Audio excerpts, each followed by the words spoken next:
Hey, what's going on? Just a couple things I want to address really quick. This is going to be too short a video to really do any kind of exhaustive thing with this topic, which one day maybe I'll do. But the world has become a place where I cannot sit by anymore, kind of a thing. I've been pondering for a while now what kind of ministry that I would be doing, be it pastorship or just teaching or doing videos or whatever it may be. But it appears that at this moment in time, which I'm not real excited about it, but I'm in prayer about it, is basically being on the front lines of social media in some kind of way. That's not going to be very fun. It's going to be very tiresome, because just how many doctrines there are out there that do not coincide with what the scripture actually says, or bad theology, which I'm not really a theology person, so to speak. I'm more, I have a theology, of course, but I'm more of a, what does the text say? Let's get it right. And that's been a long journey, which I don't know if I'll ever be able to give a good video on why I came to Torah. I keep trying to outline that video because a bunch of y'all actually asked for it. I'm working on it. It's not as easy as I thought it would be. You think it would be very simple. But this video, hopefully I don't ramble too much because I'm not really prepared anything for this. This is not exhaustive. This is going to be just quick. But anyway, this has to do with a handful of videos that have come out recently that have gained a lot of momentum. And it's about, well, the main reason making this video is to address the issue of a lot of people moving the Sabbath from Saturday to Sunday. It's a whole can of worms, so I won't get into everything about it, but the ones that do this use a verse in Acts chapter 20 and verse 7, when it says that they had met on the first day of the week to break bread. Paul teaches over long and runs till midnight, and this guy, Eutychus, basically falls asleep in the window. He falls out, dies. Paul goes down there, heals him, and the rest is history, so to speak. But they use this to say that, see, they were having a Sunday service. I'm not in a debate on whether or not they met on a Sunday or not to have some kind of service. Because this part of the story in Acts, they're meeting daily in the temple, so they're meeting every day. It doesn't matter what day it is. They're meeting and they're worshiping and they're teaching. They're spreading the gospel every single day. But what you don't find in the text is the removal or a change on the Sabbath. It's nowhere in the text. It's nowhere in the entirety of Scripture. You're not going to find it.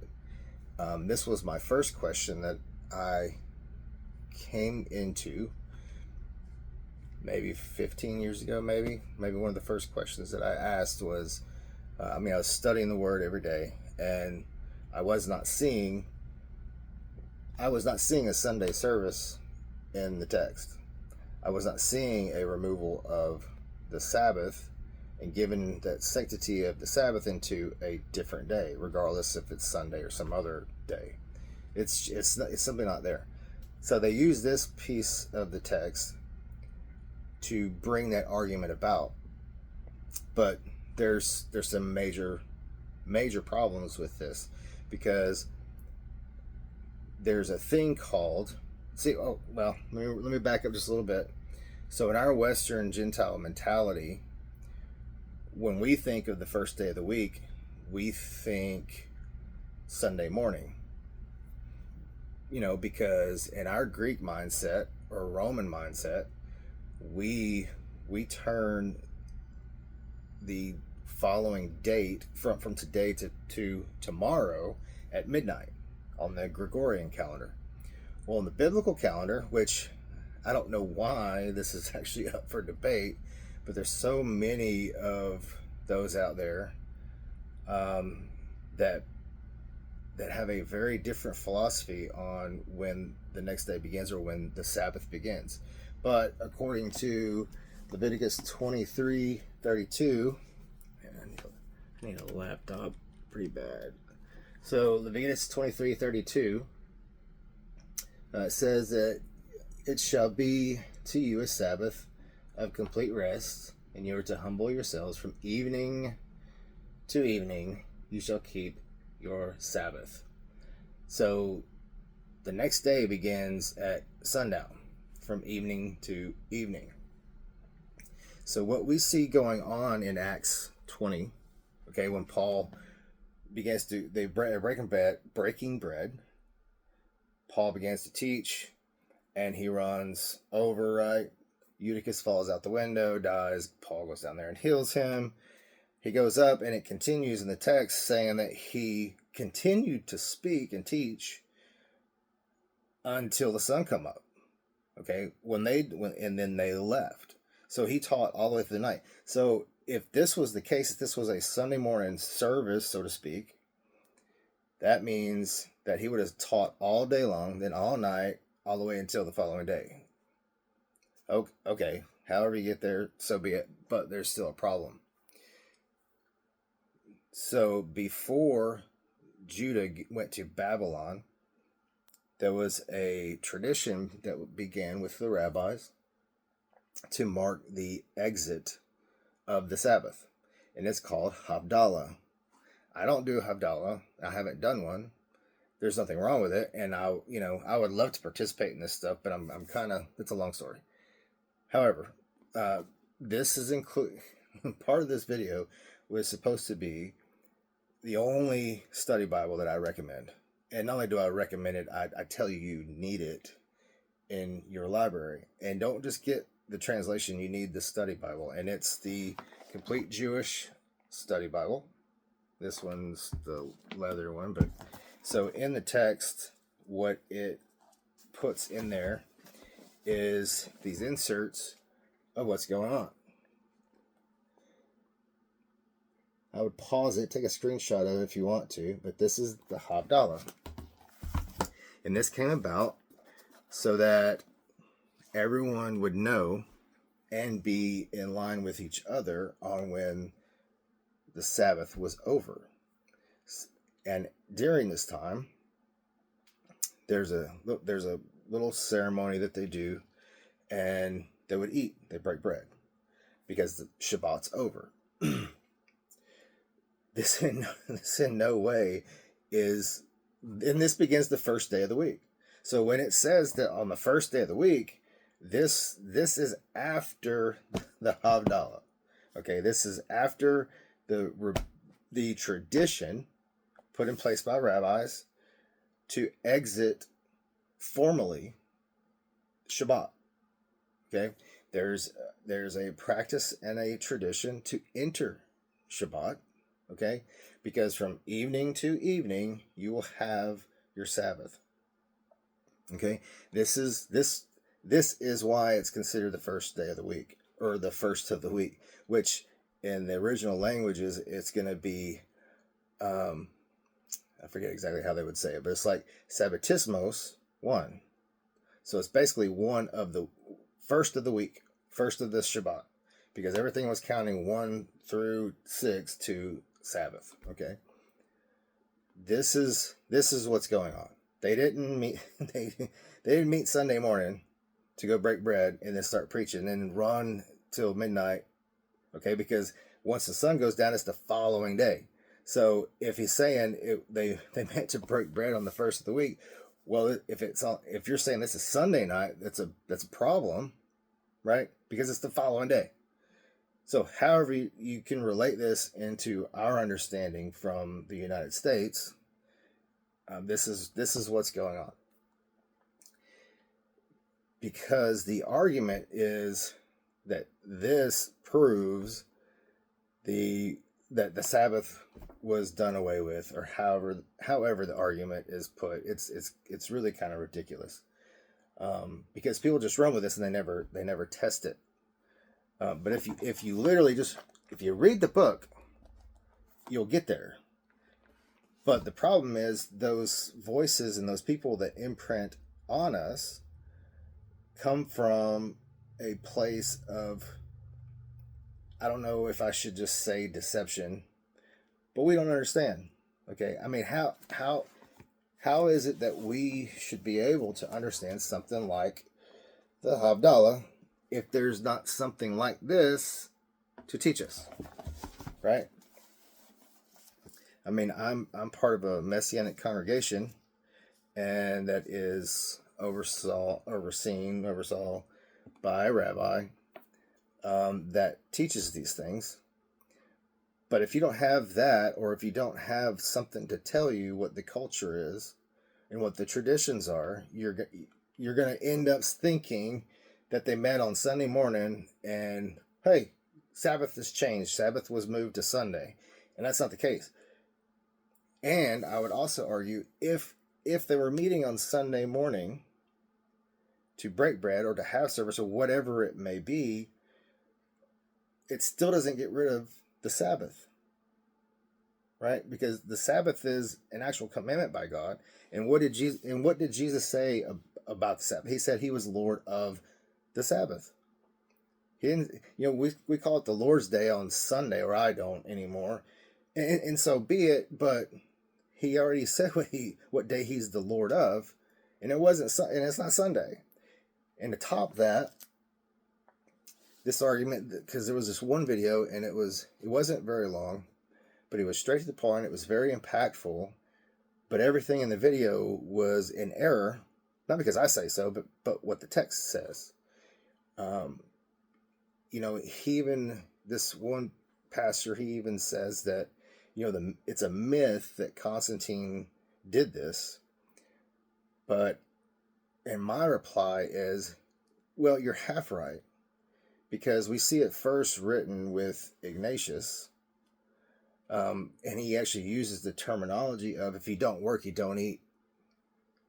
Okay, talking about the Jews being idle on the Sabbath.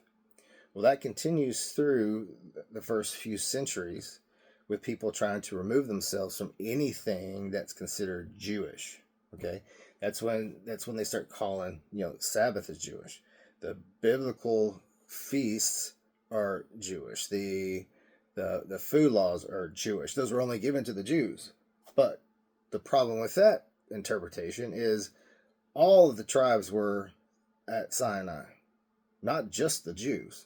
The Jews are basically right now today is two tribes as far as the Book of Kings is concerned, which that's a whole another teaching. There's two houses. There's the house of Israel and there's the house of Judah. Okay, Judah and Benjamin are swallowed up within each other, and Judah is the only one that remains because for David's sake and for the sake of Jerusalem. Okay, but they're sent to Babylon. The northern tribes are swallowed up in Syria and dispersed throughout the rest of the world, being divorced by God. Well, that's another teaching. But what this one pastor, what he does with this information is quite... You want to talk about twisting scripture and twisting understanding of history, because Constantine wasn't the first, but he's the one who wrote it into law, and it's canon. And look this up for yourself. Test it. Okay? Canon 29 of the Council of Laodicea.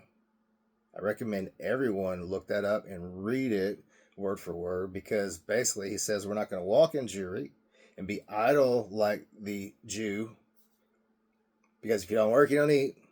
Now that's Ignatius. That's not in the canon. But we're going to worship on the 8th day, the venerable day of the sun.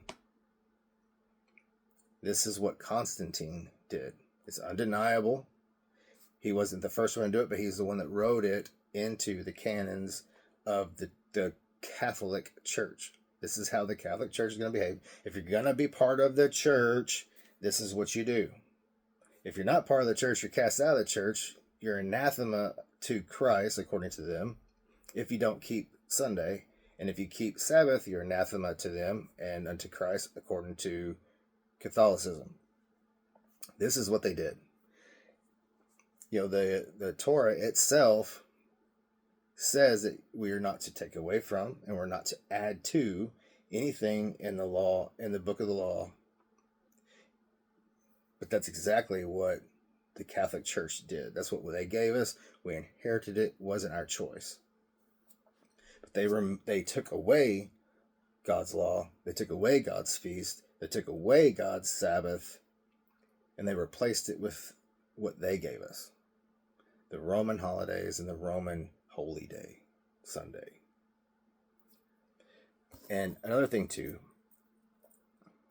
it's I'm not gonna say it's daunting, because it's not necessarily daunting, but I get weird things from Christians, and it's really crazy, because I've even been asked what my position on Jesus is, and it's like, well, I have more faith in him now than I did before I learned that we're to follow Torah, which is a entirely long journey for me. Learning the scriptures is actually pretty simple. Okay, because when you get in here, God will open up your reasoning. He will open up your understanding. But the problem is, to me, people imprint. I want to be careful. I don't want to say they're deceiving you, but it is deception, and those who are deceived don't know that they are deceived. And that's why I keep myself in check so often, to make sure that I'm not falling into some kind of deception. But here's just a hint of how strange it is. This is it's a wonderful bracelet. This is a Fishers of Men bracelet. This, you wear one of these and it basically says you're a Christian. I mean, it doesn't mean that you do anything for the Lord. Doesn't represent any kind of standard that you have living for God. It doesn't mean anything or hold any value other than it's like wearing a cross or something, or what would Jesus do? I have all the through the years, I've had the what would Jesus do? I have the colors for, black with sin, red with Jesus's blood, then white being purified. All the Christian things. Spinner rings for about Jesus.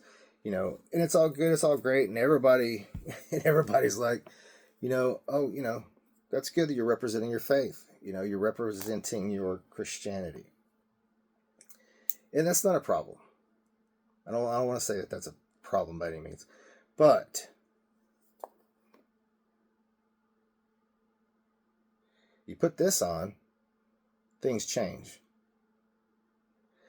Because what this says you live according to a certain code. That code that you live by is not salvation. Okay? Living by this means that I live according to God's commands. Doesn't mean I'm perfect. It just means that I'm walking to a standard, trying to please my God because I'm in relationship with my God. That's what this means. This means that I'm going to do my best to keep your Sabbath. I'm going to do my best to keep the dietary instructions. I'm going to do my best to love my neighbor as myself, and to love God with all my heart, soul, and mind. That's what that means. That means that I'm going to be good to my fellow brethren. That's what that means. Now, I'm sure I can't say this statement as an absolute, but anyone will wear this. Anyone. You can be an adulterer, you can be a pornographer, you can do whatever, and anybody can wear that. Your crosses, anyone can wear that.